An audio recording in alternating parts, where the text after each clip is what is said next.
I've never seen anyone have a bad trip on it. It's a quick trip, but it takes you to and shows you that there's more than this one three-dimensional world that we live in. And you've referenced that a lot, especially at the top of your latest special with the My Computer's Become Self-Aware song, which is, oh my God, brilliant. I fucking loved it. Thanks. But and then you describe the goblins and the stuff on the other side. I'm like, oh, this guy's done DMT. This is awesome. We're going to have a great time talking. It's a similar thing to what happened to me, like with whatever it was that I smoked, which maybe it was some sort of bastardization of DMT or whatever. Which there's several, yeah. But it was not a positive thing. It was. I mean, I feel like in the long run came out of it with the same view on the world that maybe you get like that. But at the time, it wasn't fun. It was like, this is hellish. This is horrific. Like, kind of thing. Yeah. But yeah, I mean, the dimensional thing is just. Like, and they prove that more and more every year. Like, right. Large Hadron Collider, they're always finding, like, they found evidence that there might be there's a dimension that time runs backwards next to ours. Like, all of this. And yeah, you got the. And stuff we can't even think of. And the stuff that we can't even think of is other dimensional. You know what I mean? Like, it's like... Exactly. I remember talking about these different dimensions 10 years ago with my buddies. Like, we're waxing intellectual like we know anything. We don't. Let me preface that. But we think we do because we read a couple articles or a couple books, and we're like, oh, string theory is attached this way. And I remember 10 years ago, string theory was the thing everyone was talking about. And now they're fine. Yeah. But that led into these different dimensions and stuff. It's kind of crazy. Yeah, I mean, it's just starting to feel like, I don't know, I just feel like everything is, like, I feel like, and I also, like, feel like it's way above my pay grade. Like, there's no way, just enjoy it. Like there's the people who are like, so sure about atheism. Right. Are as weird to me as the people who are so sure about this specific, like, religion kind of thing. It's like how would you know that? There's no way. There's no fucking way. Yeah. I've done, but I also can't cast any stones because I'm sitting there going like, well, I just did DMT and I'm going to tell you exactly what's going on. Like, oh, that's how you figured it out. Like, obviously, I know that I don't really know, but that feeling, and then you start thinking about all these dimensions and different everything and like how it all boils down. Yeah. And then you look down. I'm sure I'm going to ask you a question here on this. Do you ever look at your life with your son and think about just that like time is not really time? It's infinite. It's not even infinite. It's just a loop. It's this. We're experiencing this moment in time. But then you realize you realize you're gonna have to leave it at some point. And now that you have a son, you love this time so much that you don't want to leave it. To me, that's the scary thing of death. Nothing else scares me, but I'm having so much, because I think I'm going to go to another time. I'm going to jump to another time, not know it. It'll be just like before I was born, a whole vast of nothing. But in that, I know that that's happening, and that might be what's going to happen. I'm going to have to leave this life that I'm having so much fun living. That's the part that scares the shit out of me. I agree, and I don't think I thought that way before having the kid. I agree with that as well. I didn't think that way before either, man. Didn't care, like it was like, if I can die, fine, kind of thing. But I don't know. The way I feel about it now is like, yeah, I mean, it absolutely does. And it gets to the thing of like where, I'm at this point now where I'm like, well, I think like he's starting to ask for like a big boy bed. And so it's like, yeah, I guess how old is your son? I'm sorry. 3.5. Oh, so he's just a little younger than mine. Okay. Yeah, but he's huge. Like I'm 6.5 feet tall, and he's by all of our guesses. 6'6"? I'm 6'6". How do you feel? Wait. Before we go on into this, because I could bring. I'm so sorry to cut you off. I have a question about being 6'6" in the show world, because I always hear the rumors. I've had to stand on apple boxes. You are legit a foot taller than me. I've had to stand on apple boxes for pictures and photo shoots. How do you guys film? I mean, are all the guys in the White Kids just fucking giants as well, or everybody but Timmy?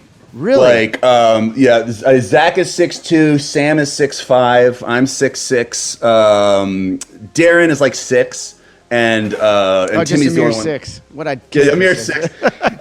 And Timmy's the only one that's below 6. But yeah, like, so that's People are always shocked when they see us in real life after they've seen the show You could do because some camera angles to make that work, right? it looks proportionate when we all hang out together. Then it's just when we're out in the world that we look like freaks.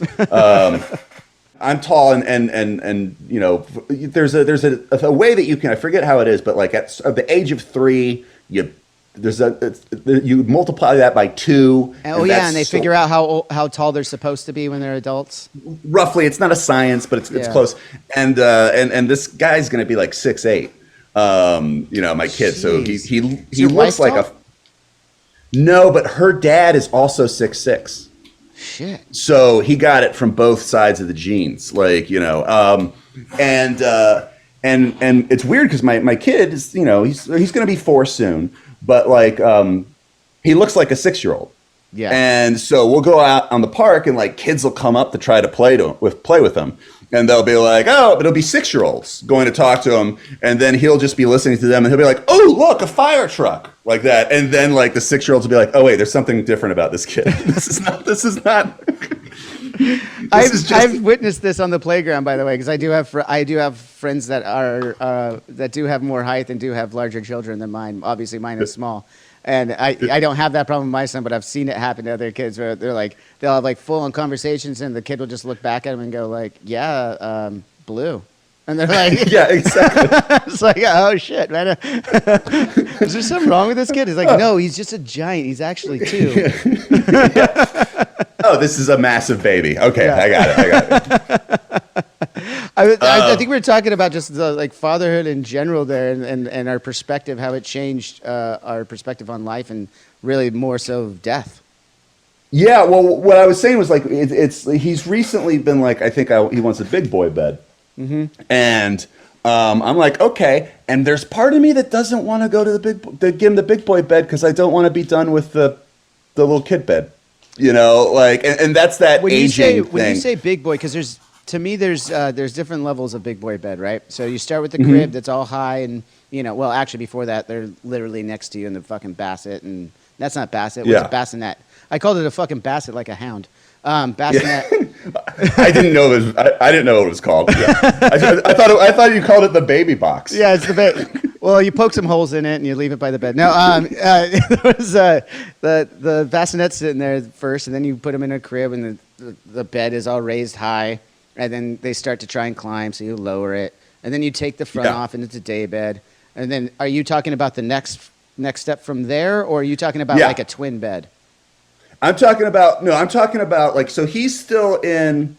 It's we've converted the crib to be the biggest, the oldest version of it. Okay. So it's got an open side, but it's still the same crib that he's been aging. Like you drop it down and like that. Yes. So now, but now like we've been if we travel or something, and we go to a hotel, he gets to he's just been sleeping in like a hotel bed, and he wants that. Like he wants to have like a regular bed.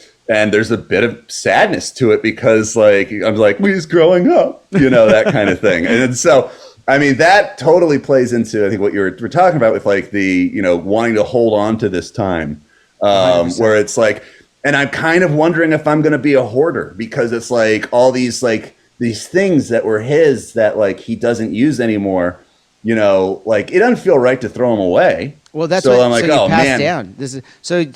Are you guys one and doneers? You and your wife? Are you guys just gonna have the one, or do you have another kid?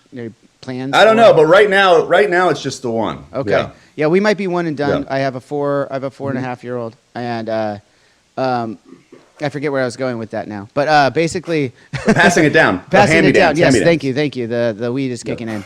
The hand-me-down. So we've been a part of this, and it taught us to do the same.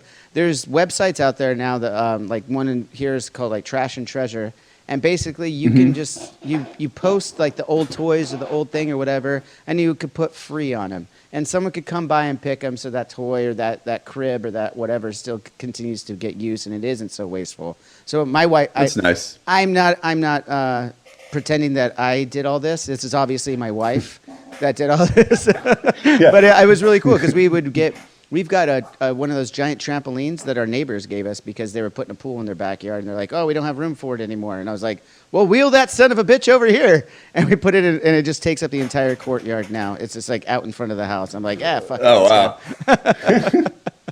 See, my thing is, I'm always like, what if, at some point, I'm assuming that, I'm just assuming, kids eventually don't like their parents, and so I'm like, at some point, he's not going to want to hang out with me, and I'll be an old man. I'm kind of an old dad as it is. I started late.